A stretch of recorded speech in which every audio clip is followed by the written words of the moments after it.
Salut les amoureux du ballon rond, on commence cette revue de presse en France avec la une de l'équipe sur l'Arabie Saoudite qui est en train de tout casser sur le mercato. Et oui, comme le placard le quotidien sportif, ce sont les nouveaux rois du pétrole.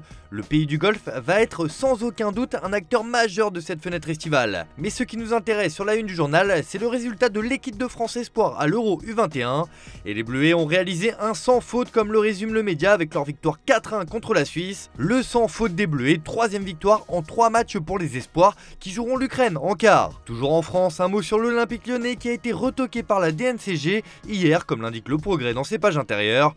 L'OL devra passer au rattrapage. Auditionné par la commission de contrôle des clubs professionnels mercredi matin, John Textor et ses équipes ont vu leur présentation du nouveau budget retoqué dans l'attente d'éléments complémentaires. L'OL doit retravailler son dossier pour satisfaire à l'instance dans un délai de quelques jours. La mission est claire donc. Allez, on ouvre une grande page mercato dans cette revue de presse et on file en Angleterre avec un acteur majeur ces derniers jours, c'est Arsenal. Pour The Guardian, les Gunners sont au pas de charge. Le club londonien remporte la course pour Declan Rice avec une offre de 121 millions d'euros qui a réussi à convaincre West Ham de lâcher son milieu de terrain. Mais surtout, les Gunners ont réussi le gros coup Kai Havertz pour 75 millions d'euros. L'Allemand a été officialisé hier soir. Le Daily Mirror met aussi en avant le gros chèque que vont lâcher les Gunners pour Declan Rice avec ce transfert de plus de 120 millions d'euros. Bref, Arsenal met les moyens cet été pour jouer les premiers rôles la saison prochaine. Direction le Portugal où Benfica a également fait couler beaucoup d'encre concernant le marché des transferts. Mais le club lisboète, toujours très bon vendeur, sort les barbelés concernant Gonçalo Ramos, véritable révélation cette saison. Comme le placard Record sur sa une, 80 millions d'euros où il restera. Les Aigles fixent le prix de Gonçalo Ramos. Le média indique que l'attaquant a connu la meilleure saison de sa carrière. Il a obtenu un statut dans cette équipe et a été associé à plusieurs cadres européens. Mais pour s'attacher ses services, il faudra donc mettre la main au portefeuille et les grosses écuries européennes sont prévenues. De son côté, le Coréo damanien revient sur l'arrivée imminente d'André Di Maria à Benfica et ce qui a décidé l'Argentin de revenir dans le club dans lequel il a évolué entre 2007 et 2010, ce sont les impôts car il sera peu imposé et surtout sa famille qui veut rester en Europe. Bref, c'était le choix du cœur pour El Fideo.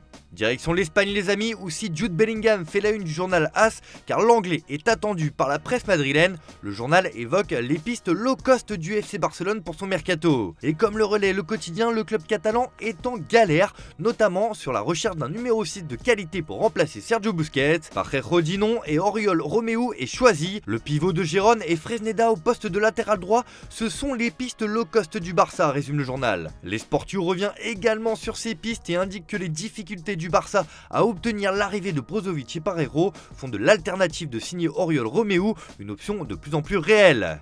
Mais le Barça va peut-être revoir ses ambitions à la hausse car le Blaugrana pourrait se délester de Franck Kessié. L'Ivoirien pourrait rapporter 20 millions d'euros comme l'annonce Mundo Deportivo. Le club saoudien d'Al Ahly veut le milieu de terrain et a fait une offre au Barça pour lui, à qui il paierait 10 millions d'euros net par an. L'opération ne se fera que si Franck donne son accord, et pour le club Blaugrana, ce serait forcément un bénéfice. En revanche, pour Ousmane Dembélé, ça sent bon, le Français a donné son accord pour prolonger son contrat avec le Barça. C'est ce que Placard Sport sur sa couverture ce matin. Dembélé a dit à Xavi qu'il avait l'intention de continuer sans exercer la clause de sortie de son contrat actuel. Dans les prochains jours, Deco rencontrera les agents du joueur pour négocier une prolongation jusqu'en 2027. Un souci en moins pour le Barça et Xavi qui vont blinder un joueur sur lequel ils comptent.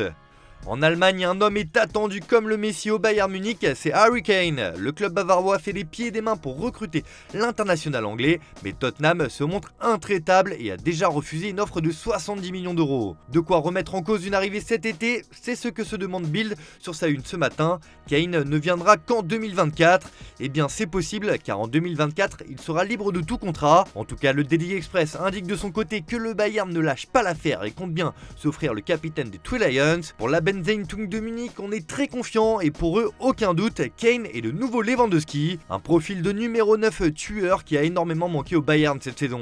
Allez, on termine ce tour de la presse en Turquie où 2 joueurs de l'Olympique de Marseille font la une de photomatch ce matin. Et oui, selon le média local, Alexis Sanchez et Cengiz Under sont très courtisés par Galatasaray.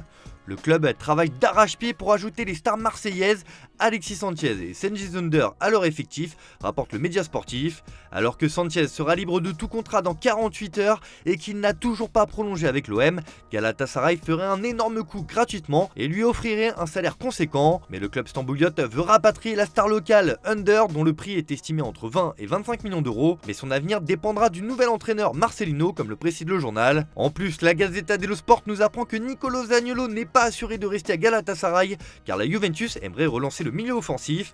Affaire à suivre donc, mais Galatasaray pourrait bien animer le mercato dans les prochaines semaines. Voilà, c'est tout pour ce matin, bonne journée à tous, merci de votre fidélité, on se retrouve en fin d'après-midi pour le JT Foot Mercato.